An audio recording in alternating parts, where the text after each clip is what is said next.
আসমানের আল্লাহ যদি আমি আল্লাহ হই, আসমানের পয়গম্বর তুমি মুহাম্মদ।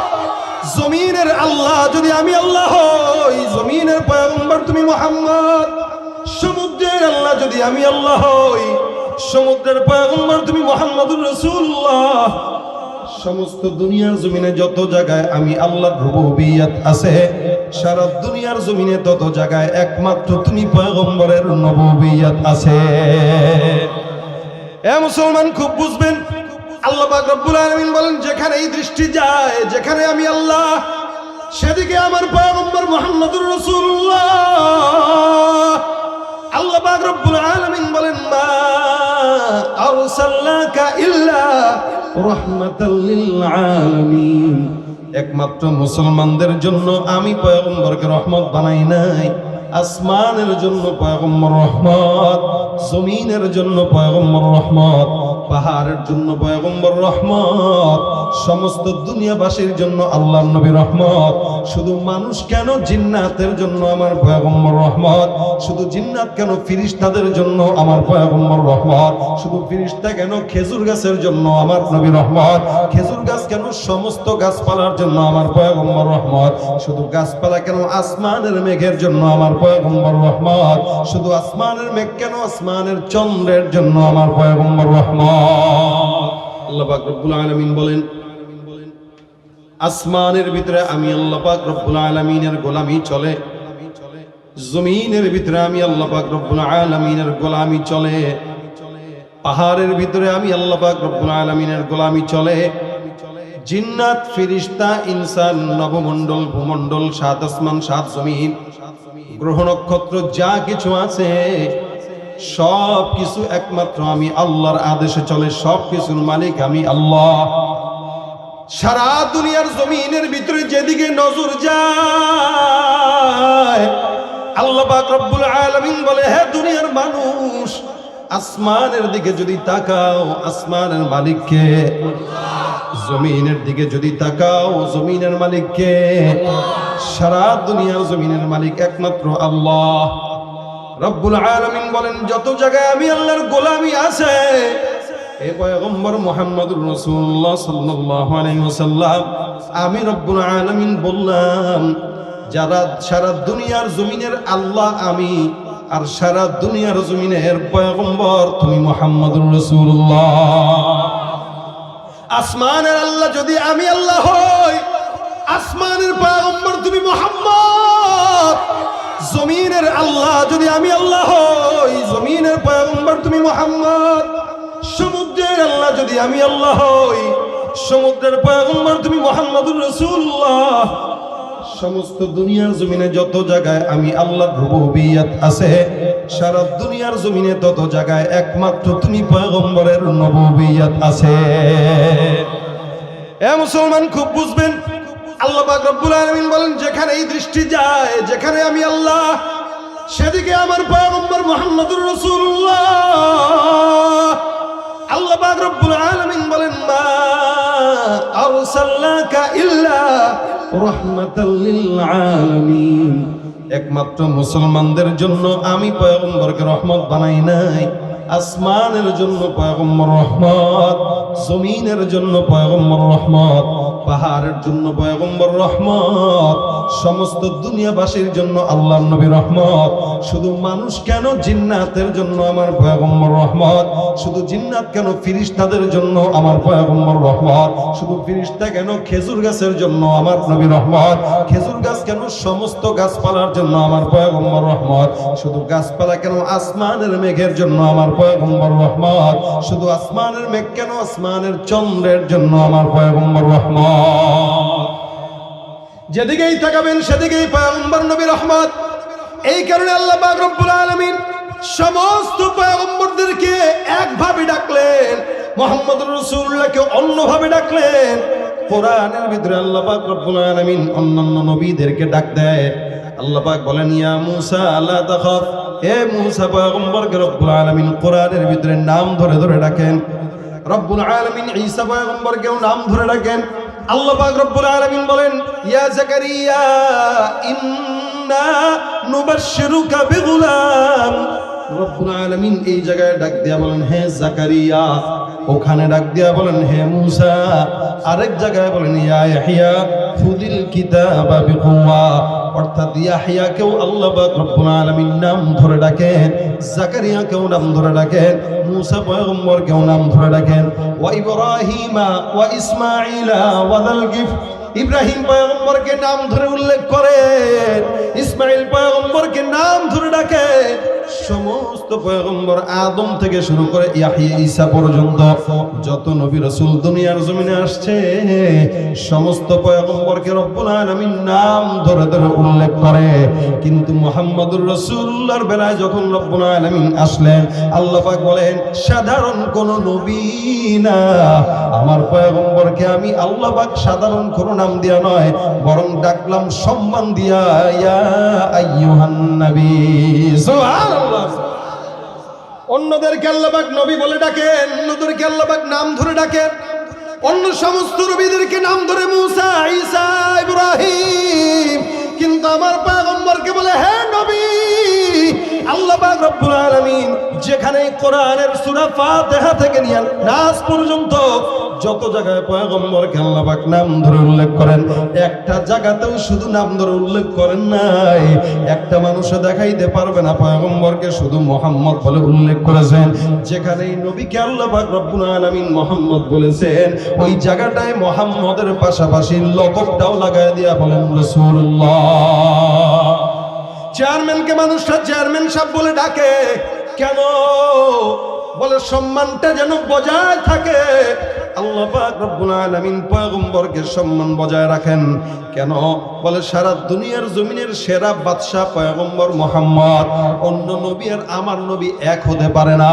সারা দুনিয়ার মানুষকেও যদি এক পাল্লায় রাখা হয়, আমার নবীকে যদি আরেক পাল্লায় রাখা হয়, সারা দুনিয়ার মানুষের পাল্লার ওজনের বা ওজনটা হালকা হয়ে যাবে, আমার মুহাম্মদুর রাসূলুল্লাহর ওজনটা ভারী হয়ে যাবে। ভাইরা আমার, এটা সাধারণ কোন নবী নয়। আল্লাহ পাক রব্বুল আলামিন বলেন এই কারণে আমি আল্লাহ পাক নাম ধরে ডাকি নাই। আল্লাহ পাক ডাকলেন মা মুহাম্মাদুন ইল্লা রাসূল। মুহাম্মদ নয়, মুহাম্মদ নয়। বলে মুহাম্মদ কি? বলে মুহাম্মদ হলো রাসূল। অন্য আয়াতের ভিতরে রব্বুল আলামিন বলেন মুহাম্মাদুর রাসূলুল্লাহ ওয়াল্লাযীনা মাআহু আশিদ্দাউ আলাল কুফফার। এই জায়গায় রব্বুল আলামিন বলেন মুহাম্মদ হলো আল্লাহর রাসূল। যত জায়গায় বলেন সকল জায়গায় রব্বুল আলামিন রাসূল নামটা উল্লেখ করেছেন মুহাম্মদের সঙ্গে সঙ্গে।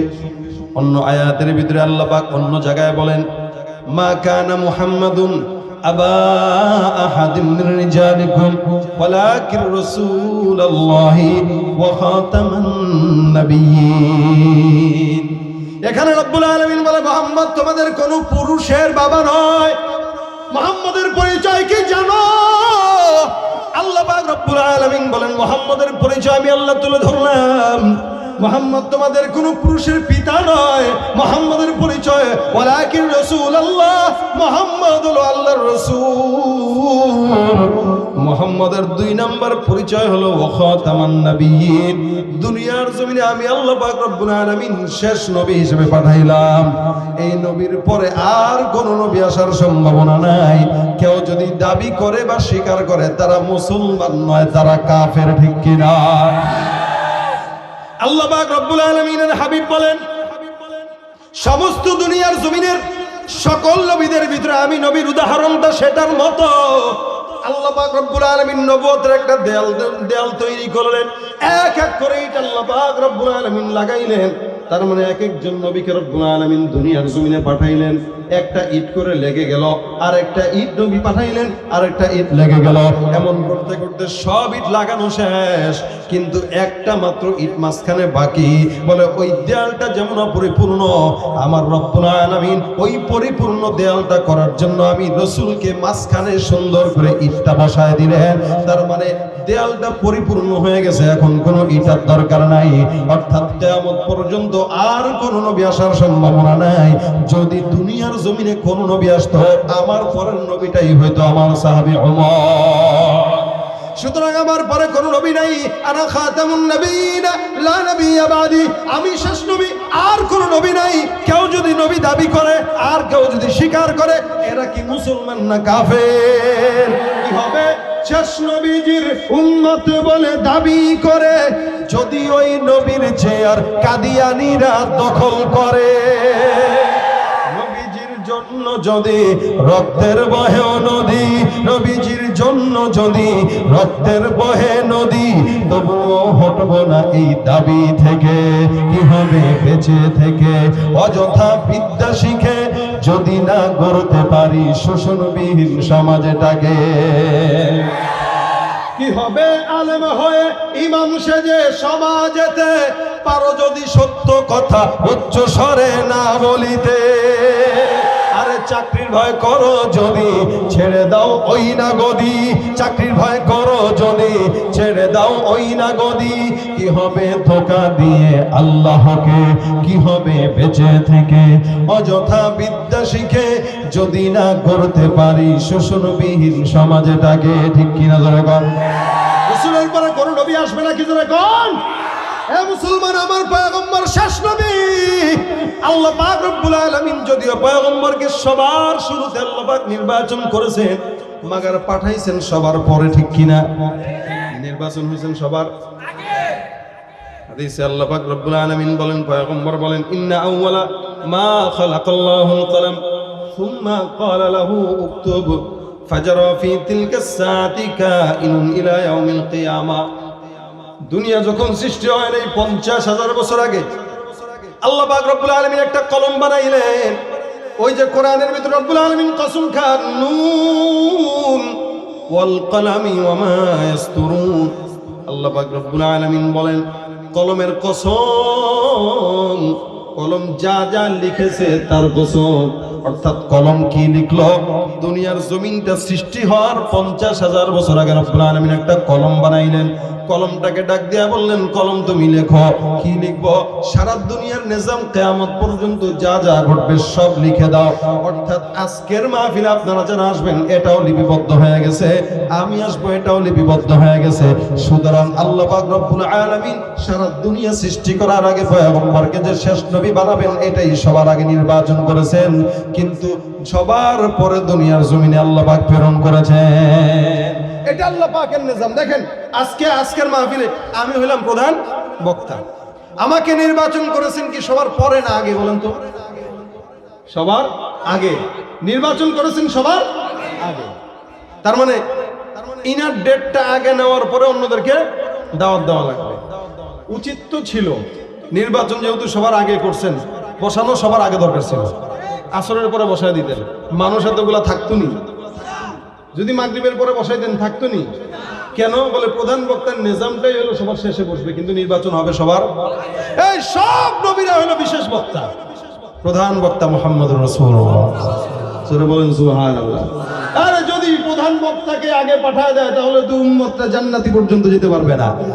যার কারণে সমস্ত বিশেষ বক্তাকে আগে পাঠায়া বুঝাইছেন যে হ্যাঁ তোমরা এভাবে প্রস্তুত। দেখেন না বিশেষ বক্তারা আইসা কি বলে, আপনারা ঘুমাইলে কিন্তু প্রধান বক্তা ওয়াজ করতে পারবে না, এখন থেকেই প্রস্তুতি নেন। বলে না এটা?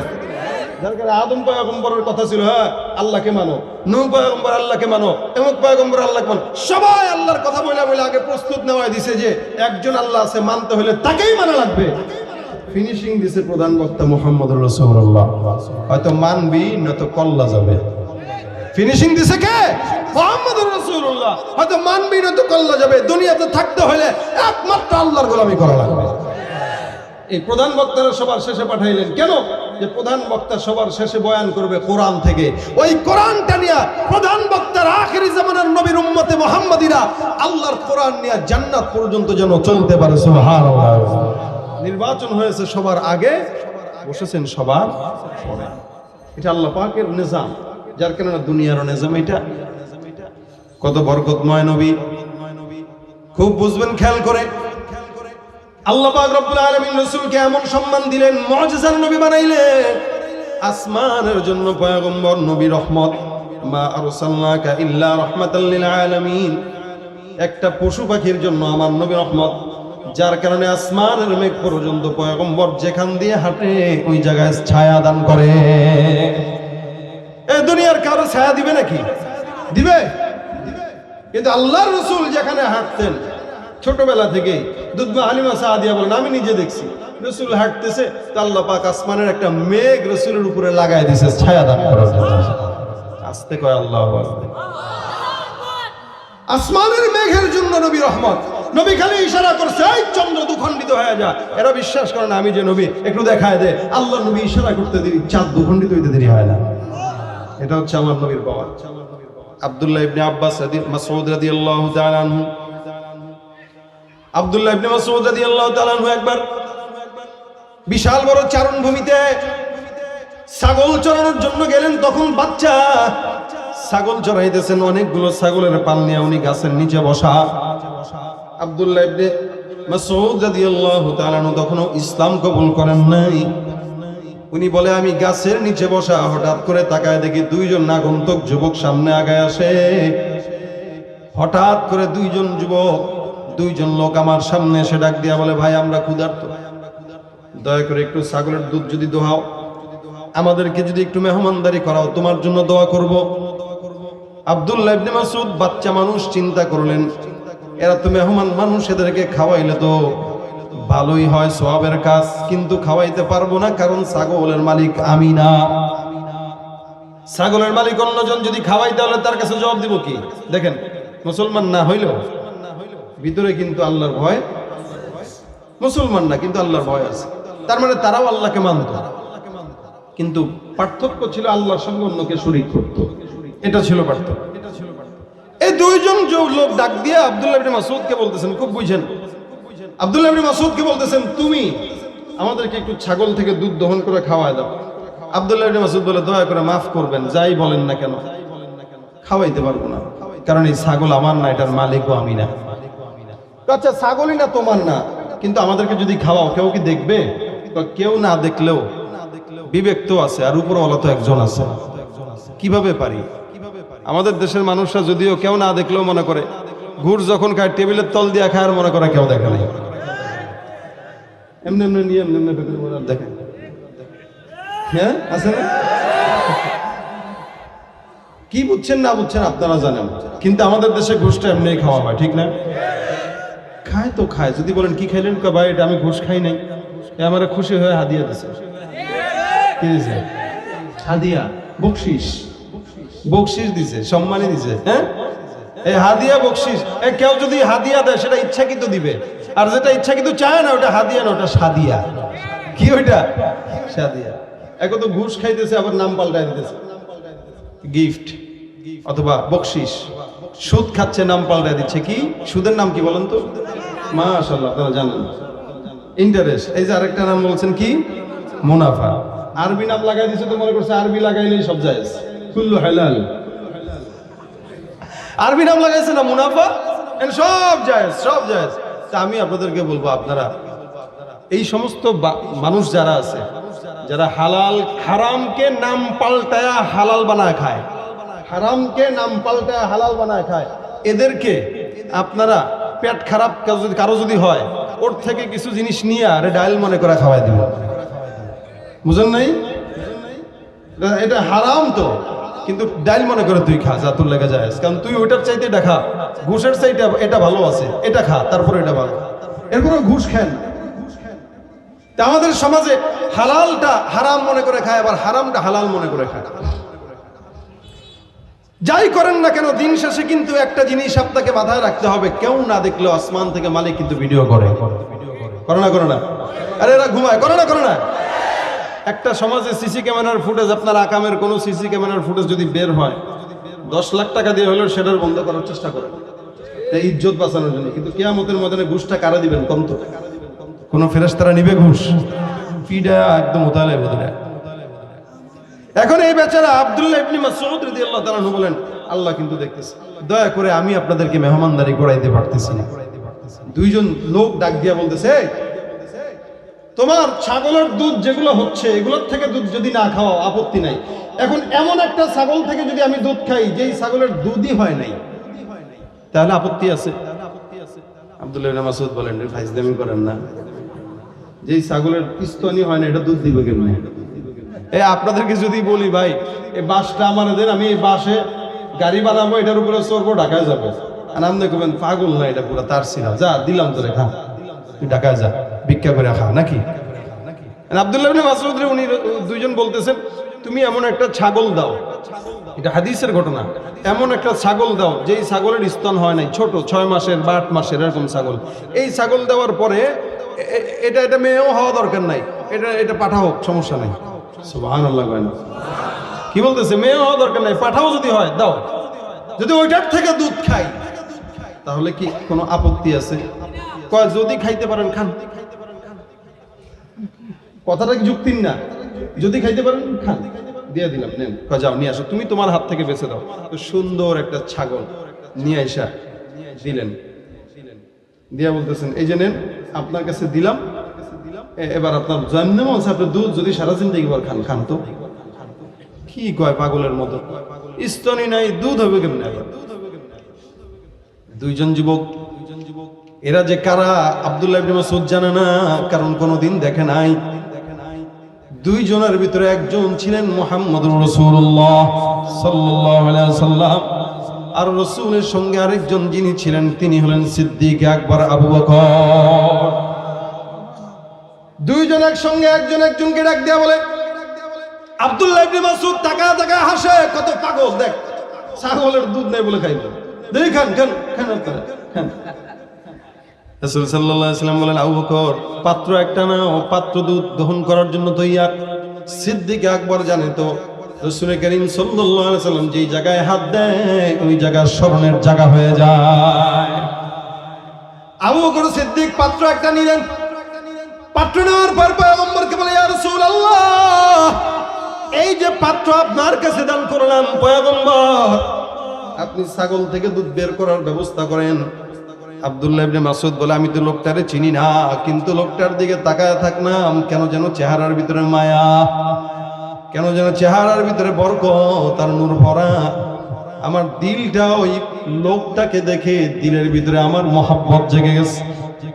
আমি অবাক হয়ে তাকায় থাকলাম, এমন লোক এরকম ফাইজলামি কেমনে করে?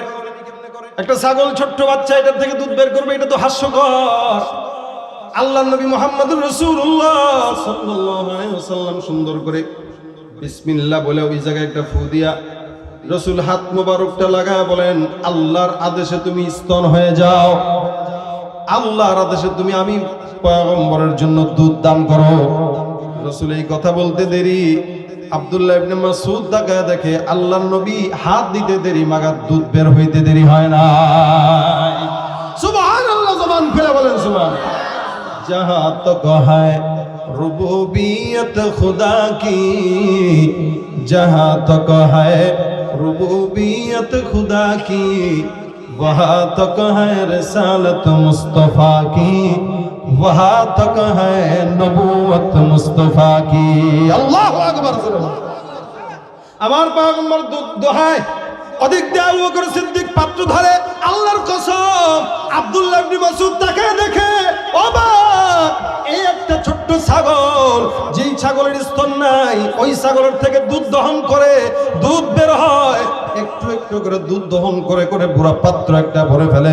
এবার ওই ব্যক্তিটা কি যেন বললো, আবার স্তনটা আগের মতো শুকায় গেল, বাচ্চাটা আবার আগের মতো বাচ্চা হয়ে গেল, এখন স্তন নাই, দুধও নাই। আমি চোখ ডলতেছি, বড় বড় করে তাকায় আছি, হায় হায় এটা কি স্বপ্ন দেখলাম নাকি, হায় এটা কি দেখলাম, স্বপ্ন দেখলাম নাকি। আবার চোখ ডলে আর বলে, কি রে এই কি, স্তন একটু আগে ছিল এখন নাই, ব্যাপারটাকে বুঝলাম না। রাসূল নিজে খাইলেন দুধ, আবু বকরকেও খাওয়াইলেন। আব্দুল্লাহ ইবনে মাসউদকে ডাক দেয়া বলেন, তুমিও খাও। আব্দুল্লাহ ইবনে মাসউদ একবার চিন্তা করে খাবে কি খাবে না, এটা কি জাদু না অন্য কোনো কিছু? কিন্তু আমার রাসূল ছিলেন এইটার রাসূল, মুজিজার নবী। আমার নবীকে আল্লাহ পাক সর্বশ্রেষ্ঠ মুজিজাতুন নবী বানাইছেন। নবী আমার যেখানে হাত দেয় ওই জায়গাটা স্মরণের জায়গা হয়ে যায়। আব্দুল্লাহ ইবনে মাসউদ তাকায় দেখলেন এরা খাইতেছে, আর দুধ তো বিশাল মজা। আমাদের ছাগলের যে দুধ আছে, এই দুধ তো এরকম না, এটার দুধের মজা তো আলাদা, বেরো আলাদা অন্যরকম মজা। এবার আব্দুল্লাহ ইবনে মাসউদ বলেন, আপনি কে একটু বলেন না। আমার তোমার চিনা দরকার নাই, সময় হলে ঠিকই চিনবা। তাহলে একটা কাজ করেন। কি কাজ? মুরব্বী আপনি যেই দোয়াটা পরে ছাগলের ফু দিয়ে দুধ বানাই দিয়েছেন, এই দোয়াটা আমার একটু শিখাই দেন। এই দোয়াটা শিখাই দেন। রাসূল করিম সাল্লাল্লাহু আলাইহি ওয়াসাল্লাম হেসে দিলেন। এটা হলো আমার নবীর মুজিজা।